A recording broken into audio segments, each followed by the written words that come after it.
Punto 6 del compendio del Catecismo. ¿Qué revela Dios al hombre?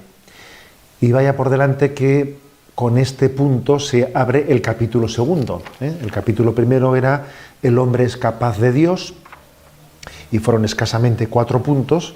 El capítulo que se abre ahora, el capítulo segundo, tiene como título Dios viene al encuentro del hombre. Y la primera pregunta, como he dicho, es ¿qué revela Dios al hombre? La contestación es la siguiente, la leo y paso a comentarla. Dios, en su bondad y sabiduría, se revela al hombre.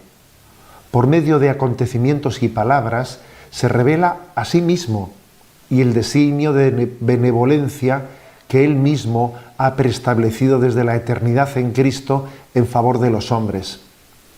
Este designio consiste en hacer partícipes de la vida divina a todos los hombres, mediante la gracia del Espíritu Santo, para hacer de ellos hijos adoptivos en su Hijo unigénito.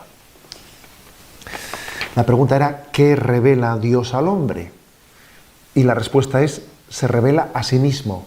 O sea, es decir, no es que Dios te diga cosas, no, es que descubre su intimidad, se muestra a sí mismo al hombre.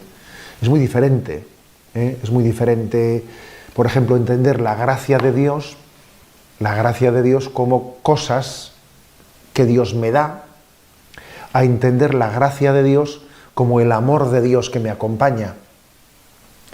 Esto es la gracia de Dios. Bueno, pues con la revelación pasa lo mismo. La revelación no es cosas que Dios me dice, sino Dios mismo que me muestra su intimidad y que me ofrece una amistad. Esa es la revelación. Dice además que lo hace por su bondad. Solamente hay una razón, como dijimos ya en su momento, ¿no?, para la revelación, que es la bondad de Dios. ¿Y cómo lo hace? Lo hace a través de acontecimientos y de palabras.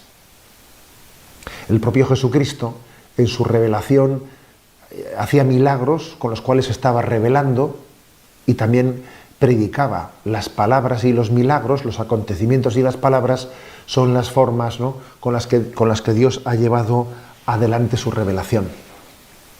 Bueno, y en esa comunicación de la intimidad de Dios, ¿qué es lo que Dios nos dice?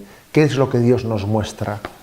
Dice este punto del Catecismo, el designio, es decir, el plan establecido por Dios desde toda la eternidad para con nosotros en Cristo. O sea, es decir, Dios desde toda la eternidad, teniendo a Jesucristo, teniendo a Cristo como modelo, pensó en nosotros, ¿no? Hemos sido creados en Cristo. Por poner un ejemplo, ¿no? Es como si un pintor tiene un lienzo en el que va a ir pintando y tiene un modelo y mira al modelo para intentar en el lienzo ir plasmando, ¿no? Bueno, pues ese modelo es Jesucristo. Dios Padre es el pintor que, teniendo a Cristo como modelo, va pintando el lienzo, y el lienzo somos nosotros. O sea, hemos sido creados en Cristo. Dios ha tenido un designio desde toda la eternidad, que es hacernos participar de la sobreabundancia de esa relación filial, paterno-filial que tiene Él con Jesucristo.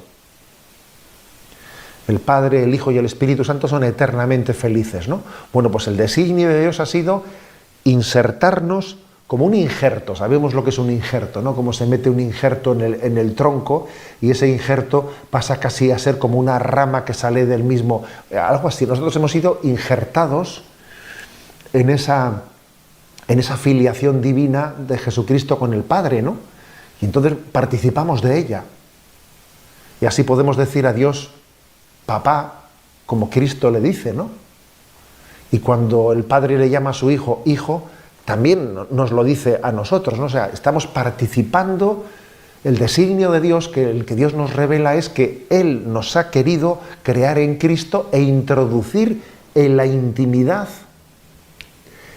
que Él tiene con Jesucristo y con el Espíritu Santo. Nos ha querido introducir en la familia de Dios, ser hijos en el Hijo, ser hijos en Jesucristo.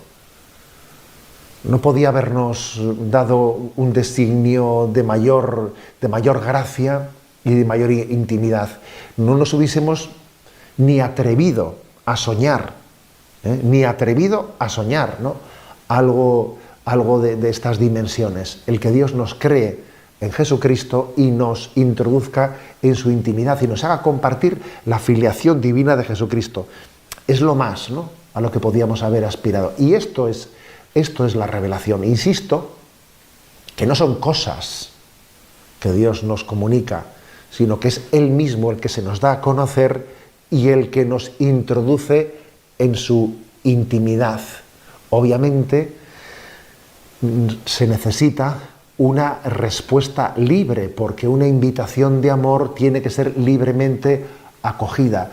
¿Estaremos dispuestos, seremos conscientes del don de Dios para acoger su llamada y responder adecuadamente a su llamada?